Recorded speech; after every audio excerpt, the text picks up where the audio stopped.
Roshidere episode 1 kemarin baru aja tayang. Dan jika kalian hanyalah penonton animenya, maka kalian belum mengetahui informasi tentang sekolah fiktif Seirei Academy. Jadi akan gua bahas di beberapa menit ke depan.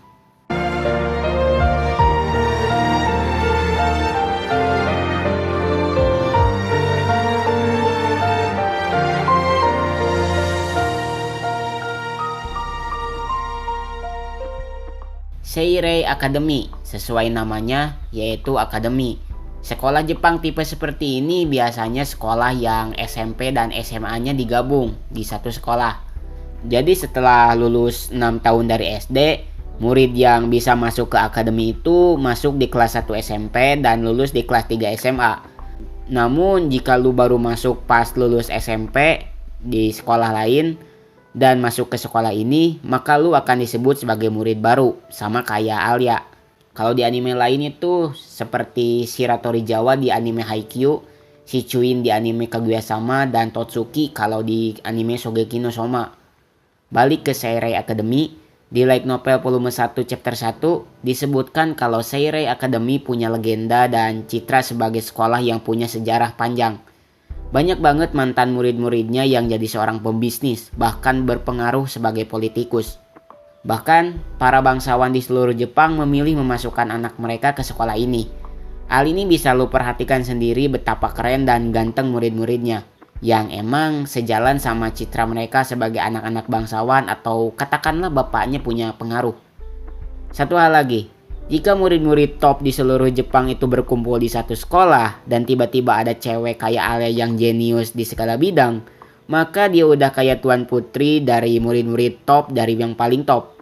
Inilah sistem hierarki dalam cerita Roshidere yang akan kita ikutin dalam satu musim ke depan. By the way, seragam SMA Seirei Academy versi cewek itu dilengkapi dengan pakaian yang mempunyai kerah berwarna putih.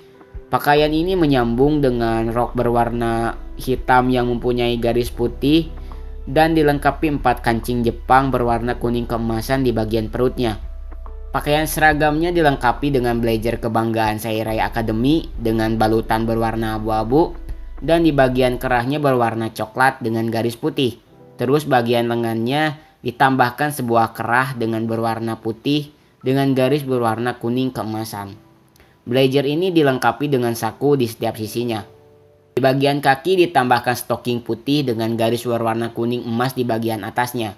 Untuk seragam laki-lakinya terlihat lebih simpel dari seragam perempuannya. Seragamnya terdiri dari kemeja putih, sebuah dasi berwarna hitam yang ada di balik rompi berwarna coklat.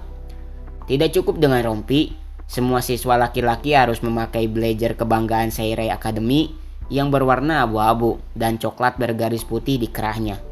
Blazer seragam laki-laki ini ditambahkan 3 kancing putih di bagian kanan dengan dilengkapi saku di setiap sisinya. Untuk bagian bawahnya dilengkapi dengan celana hitam panjang. Seragam ini pasti nyaman dipakai saat musim dingin atau musim semi. Namun pas datang musim panas, ini seragam tidaklah cocok untuk digunakan. Untuk seragam SMP-nya kalau kita melihat dari acuan trailer, itu terdiri dari blazer hitam dengan garis putih di kerahnya, kemeja putih berdasi biru, dan sebuah rompi abu-abu untuk seragam laki-laki. Untuk seragam siswa perempuannya sama seperti seragam siswa perempuan SMA-nya, namun warna SMP itu berwarna hitam bukan abu-abu. Ada beberapa peraturan di sekolah ini, seperti gak boleh gunain aksesoris di wilayah sekolah dan menggunakan smartphone saat di dalam kelas. Di novel juga menyebutkan kalau kawasan sekolah ini memiliki banyak pohon, dan jika kita lihat di anime, emang ada beberapa pohon yang terlihat. Ya segini aja sih yang bisa dibahas dari sekolah Seirei Academy ini. Kalau ada yang perlu gua bahas soal Roshidere akan gua bahas lagi.